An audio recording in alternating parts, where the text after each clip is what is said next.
What's cracking, everybody? Welcome back to the channel. New video. Today we're going to talk about prison. We're going to talk about prison here in California. We're going to answer the question, who really runs the California Department of Corrections?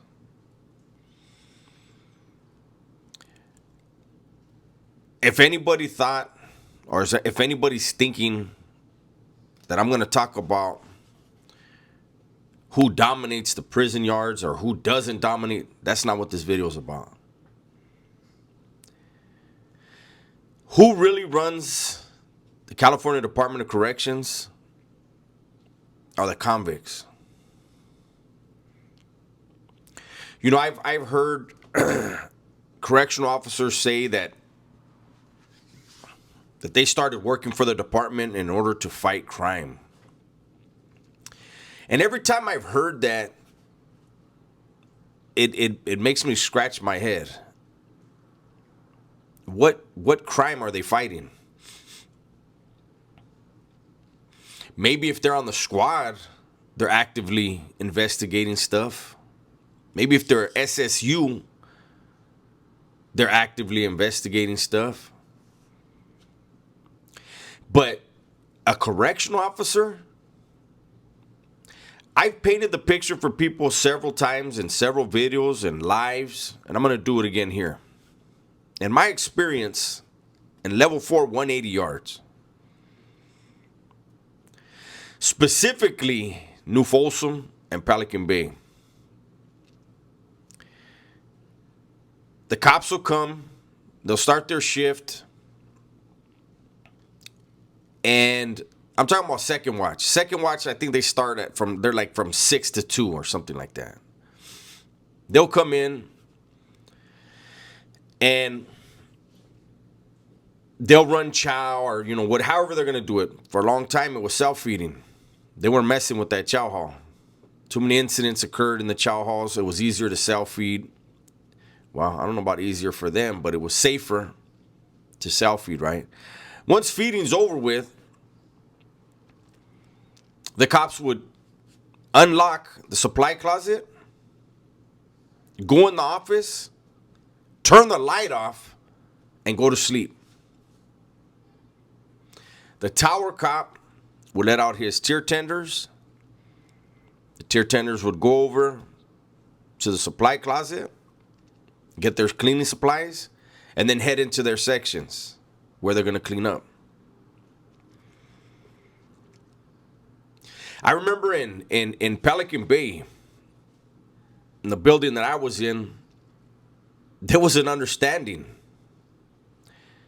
If you're going to make wine in your cell, do your best to make sure that that the cops can't smell it when they're going by, right? But if you're going to make wine in your cell, the cops aren't going to come in and get it as long as you don't drink and get out on the tier. Once you get out on the tier, then you become a liability for whatever group you're a part of. And so it was pretty much understood. The cops are going to let you have your drink in your cell. Just don't exit it. I told the story when a brand new cop was doing count. My neighbor was cooking White Lightning. The cop did the count, passed my cell, went past the cell that was actually cooking the White Lightning, smelled it, turned around and came back to my cell and asked me if I was making wine.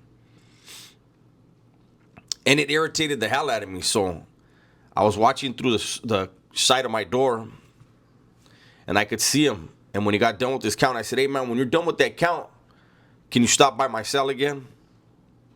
He came back and I asked him, "Hey, did you ask me if I was making wine in here?" He said, "Yeah." I said, "If I was making wine, what the fuck did you think you were going to do about it?" And he was like, "No," and I told him, "You might want to go downstairs and talk to your partner about the questions you're asking and how things are done around here." And he changed up. "Oh, no, I was just going to let you know that it smelled and it smells strong and this and that." I was like, "Nah, I'm cool." I remember being in New Folsom, Ad Sag. and dudes would be making their wine. They would have their wine bag, like sometimes they want to heat it up, get it cooking better. And they would put it in the sink and run water on it. Run the hot water, warm water. And you'd have brand new cops. They call them pies. I don't know why they call them pies. Ask Hector Bravo. I don't know what the hell that means.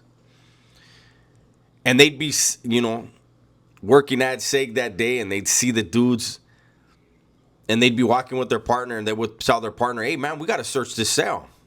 And their partner would tell them, the regular ad SEG cop will say, why? And they said, well, look, they're making wine. And the cop would say, yeah, do you really want to have to cell extract this whole entire ad SEG for that bag of wine? They're not coming out of their cell. They're fine. Leave them alone. I remember another incident. This was in New Folsom ad SEG. My Sally from Orange County. I've told this story before. It always cracks me up when I hear somebody ask somebody, hey, how tall are you? I always think of this. I have this memory.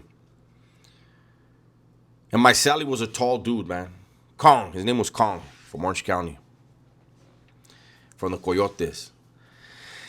And Kong was going through some stuff. Kong's the only dude I've ever seen do this. When he would drink, he would always ask whoever was making the wine, hey, send me some of the kicker. The kicker is the pulp. That's what gets the wine going. That's the rotten, fermented fruit. And he had pulp in his left hand and his cup of wine in his right hand. And he would take a bite of the pulp, the rotten fruit, and then chase it with wine. I don't know how that dude never got sick. But there was a CO, a white CO by the name of King. Tall. He was usually the shield guy on cell extractions because he was so big. And he's coming through, to do a security check or whatever it was. And there's my Sally on the door, drinking and eating the pulp and looking at him. And King laughed. He looked at his hands and he just laughed. And my Sally says, hey, you're fucking tall, King. How tall are you? I don't know. He said something like 6'6", flat-footed, 6'8" with his boots. Some shit, right? But he says, hey, Kong, you're pretty fucking tall too. How tall are you? And how tall are you?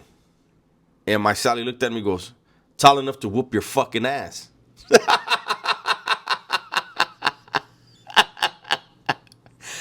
And that cop just looked at him, shook his head. He said, you're fucking crazy, Kong. And he walked off. Prison is a very horrible place, man. There's a lot of, like, that little, story I told that's funny. I don't really like to tell stories about the funny stuff because there are funny things that happen. There are some of the funniest things I've ever seen in my life happen in prison. Obviously, I was in prison the majority of my life, but I don't like to tell those stories because I don't want anybody to think that prison is a place where you can go have fun. Look at how many people are getting killed in California prisons. And even more are being assaulted, but surviving.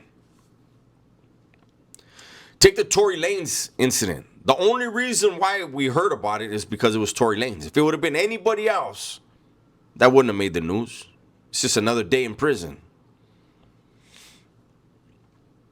But I wanted, I think it's the same in every state. The convicts run the jails. The cops, they're going to open and close the doors, open and close the yard, and pick up the bodies. There's nothing, when I hear COs or ex-COs talk about fighting crime, no, the crime was solved. It's very rare in there that guys stab somebody and try to get away. They jump on them and they stay on them until they're done or they're shot off of them. Or until the cops are able to beat them off them or spray them off of them, whatever. The case is solved. There's no investigations needed.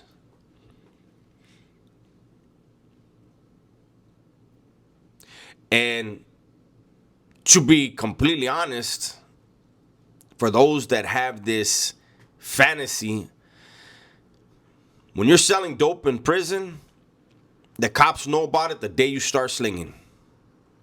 Because a lot of your customers, they can't pay the bill. And what do? They drop kites on the dope man, hoping the dope man gets caught. So when I hear cops, again, talking about solving crimes, what kind of investigation is needed?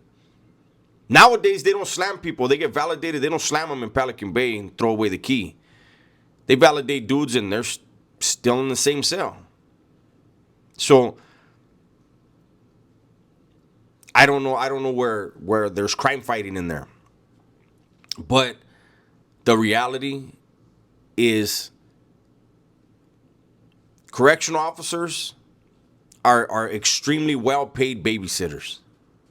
And that's not to disrespect them. It's a very, very dangerous job for them as well. You know, convicts read cops. Convicts know, especially new cops. Pay attention to the new cops. Because they're about to start making money that they never made before. But see, they want to be just like that cop that they work with, their partner that's got 10 years in the department, right? And in those 10 years, that officer has a house, he's got a car, he's got a boat. But see, this new officer, he wants what that guy has. So he's going to be living beyond his means like that. And the convicts know that. That's all I'm going to say about that. But convicts are always reading the cops. You know who's a cop that's there to do his 8 hours and get the fuck out of there? And then you know the ones that want to fight crime. Usually the ones that want to fight crime, they're the ones that wind up in dangerous situations. Because they have the wrong idea that they're going to save the world when the place they're working in is not even part of the world. Especially if you're in a level 4 180. That's a world of its own. No one on that yard is thinking about going home. They're too busy playing the game. Paying attention to, you pay attention to the rival factions, but you got to pay attention to your own. Pay attention to every question asked. Pay attention to every conversation. That's why when people say, I just saw it today in the comments, hey, I appreciate your content, but you talk really slow. Yeah, it's for a reason. Guys that talk just to talk, guys that talk just to hear themselves talk, guys that talk and think that they're impressing someone with their words in there, all those guys wind up in serious problems sooner or later, usually sooner than later. I'm going to end this video like I always do, man. Prison ain't a place that you want to be in. The world nowadays is so much different than the world I grew up in when I was a kid coming up. There are so many opportunities. And I tell you guys all the time, prison is full of potential. But that potential is unrealized and will be. Some of the smartest men I've ever met in my life are behind those walls. The best artists, poets, writers, they're behind those walls. They made a choice at a young age. And they're still paying for it. That's my video for today, man. Hopefully you guys enjoyed it. Everybody, please be safe, be smart, and tell the ones you love that you love it, man. I'm out of here.